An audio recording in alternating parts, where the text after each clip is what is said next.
की ओर से प्रस्तुत माननीय से मैं अपने तरफ प्रस्तुत करने की अनुमति चाहूँगा।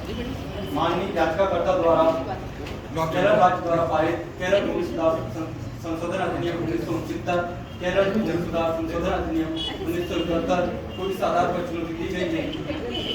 उक्त भूमि सुधार अधिनियम उनके मौलिक अधिकार अनुच्छेद 14, अनुच्छेद 19(1), अनुच्छेद 25, 26 एवं अनुच्छेद 21 का हनन करते हैं। माननीय इसके साथ ही याचिकाकर्ता द्वारा संविधान के 24(1)(25) से एवं 29वें संशोधन अधिनियम की संविधान तर्कों की चुनौती दी गई है। माननीय याचिकाकर्ता द्वारा यह भी तर्क किया गया है कि संविधान के अनुच्छेद 368 में संसद को केवल संविधान में संशोधन करने की प्रक्रिया की है, उसमें शक्ति नहीं। एवं इसके साथ ही उन्होंने यह भी तर्क किया है कि अनुच्छेद 13(2) में विधि शब्द के अंतर्गत अनुच्छेद के 368 के तहत किया गया संवैधानिक संशोधन की सम्मिलित है। माननीय सर्वप्रथम में भूमि सुधार संशोधन अधिनियम 1975 और 1971 के संबंध में तर्क प्रस्तुत करने की अनुमति चाहूँगा। माननीय उक्त भूमि सुधार अधिनियम संविधान के भाग 4 में नीति निर्देशक तत्व में के अनुच्छेद 36 से 51 में निहित लोक कल्याण के राज्य एवं सामाजिक आर्थिक न्याय पर आधारित सामाजिक व्यवस्था स्थापित करने के लिए पारित किए गए। माननीय उक्त नीति निर्देशक तत्व उक्त नीति निर्देशक तत्वों में वे लक्ष्य एवं उद्देश्य समाहित है जिनका पालन करना राज्य का परम कर्तव्य है। माननीय उक्त नीति निर्देशक तत्व राज्य को निर्देशित करते हैं कि वह एक लोक कल्याणकारी राज्य एवं सामाजिक आर्थिक न्याय पर आधारित एक सामाजिक व्यवस्था स्थापित करे।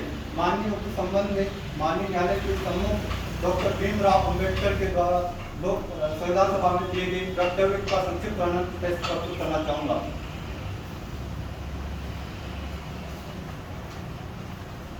माननीय डॉक्टर भीमराव अम्बेडकर ने संविधान सभा में कहा था, हमारा संविधान संसदीय प्रजातंत्र की स्थापना करता है। संसदीय प्रजातंत्र से तात्पर्य है एक व्यक्ति एक वोट।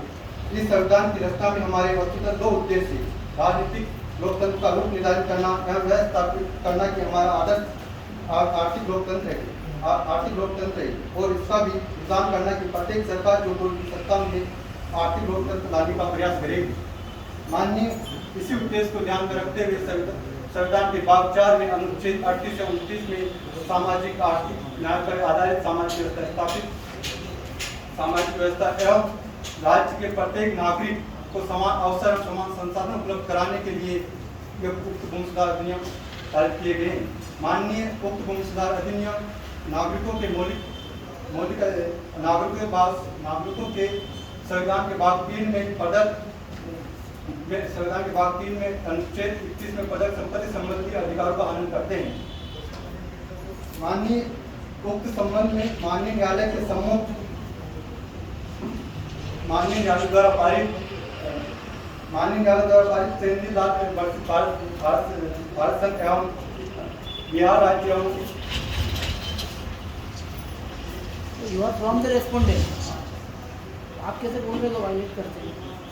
उसका आपने तो संशोधन किया नहीं सर, उसके संशोधन करते, लेकिन ये तर्क दे रहा हूँ कि ये संशोधन मतलब जो वायलेट करते हो उचित है, उसके पक्ष में उचित नहीं बोला। माननीय चिरंजीव लाल वर्षित भारत संघ के AR 1951 के मामले में माननीय न्यायालय द्वारा यह प्रतिपादित किया गया है कि राज्य द्वारा सार्वजनिक प्रयोजन के लिए निजी संपत्ति को अधिग्रहण करने की शक्ति संप्रभुता की प्रगति में अंतर्निहित है और इसे प्रभुताधिकार का अधिकार कहते हैं। राजनीतिक आवश्यकता इसी अधिकार की जननी है। माननीय एक और अन्य मामले बिहार राज्य वर्षित कामेश्वर सिंह AR 1952 के मामले में माननीय न्यायालय द्वारा यह प्रतिपादित किया गया है कि अनुच्छेद 39 के तहत किया गया पारित किए गए जमींदारी उन्मूलन अधिनियम लोक प्रयोजन के पारित किए गए हैं, अतः संवैधानिक है। माननीय को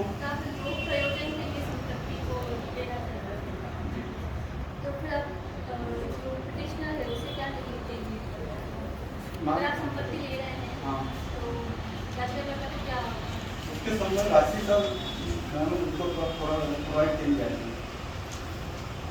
जो अनुच्छेद 31 सब क्लॉज 2 में तरीके उसके अनुसार राशि शब्द अनुच्छेद 31 सब क्लॉज उसमें जो राशि शब्द है उसके अनुसार उचित राशि को प्रोवाइड की जाएगी।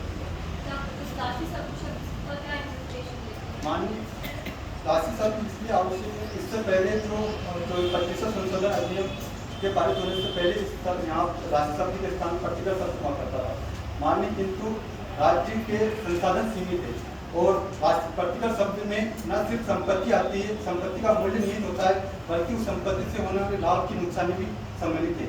और इस कारण क्योंकि राज्य के संसाधन सीमित है तो वह प्रत्येक व्यक्ति से संपत्ति खरीद नहीं और उसकी नुकसान दे करने में असमर्थ है, इसलिए उचित राशि शब्द यहाँ पर जोड़कर उसको एक मुआवजे तौर पर देने का प्रस्ताव दिया गया है।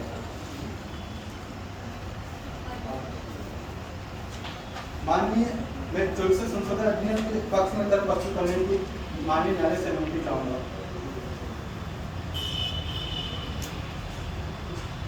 माननीय उक्त 24 संशोधन अधिनियम के माध्यम से संविधान के अनुच्छेद 368 में कुछ महत्वपूर्ण संशोधन किए गए। उक्त संशोधन के माध्यम से संविधान की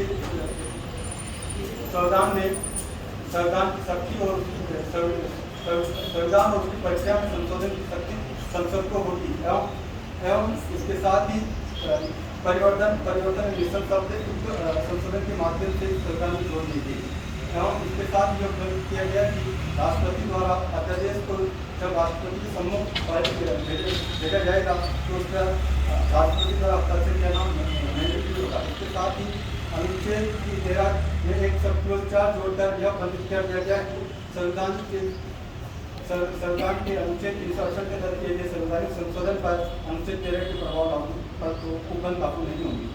माननीय याचिकाकर्ता द्वारा अनुच्छेद 368 याचिकाकर्ता द्वारा किया गया कि अनुच्छेद 368 में संविधान संशोधन की प्रक्रिया दी गई, उसमें संशोधन की शक्ति नहीं, वो संबंध में अपने तक प्रस्तुत करने की चाहूँगा। माननीय अनुच्छेद 368 के तहत संसद को संविधान में संशोधन करने की पूर्ण शक्ति प्राप्त है। यह शक्ति संसद की असीमित एवं नेतृत्व है। ये और यह कहीं विकसित सीमाओं द्वारा सीमित नहीं है। संक्षिप्त में यह है कि संविधान में संशोधन करने की यह शक्ति संविधान के निरीक्षण को छोड़कर संसद को प्राप्त है। माननीय उक्त संबंध में माननीय न्यायालय द्वारा पारित शंकर प्रसाद भारत एवं सज्जन सिंह नाम राजस्थान राज्य के पारित निर्णय को आपको संपन्न करना चाहूँ। माननीय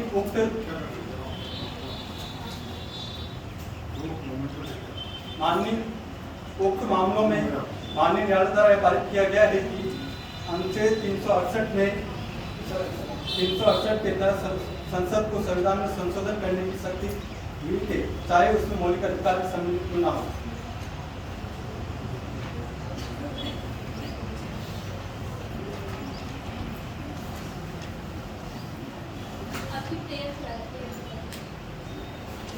माननीय न्यायालय से निवेदन है कि उक्त तर्कों और न्याय दृष्टांतों के आधार पर उक्त भूमि सुधार अधिनियम को वैलिड करार दिया गया एवं उक्त 24/25/19 संशोधन अधिनियम के संविधान पर बरकरार रहता है और याचिका की याचिका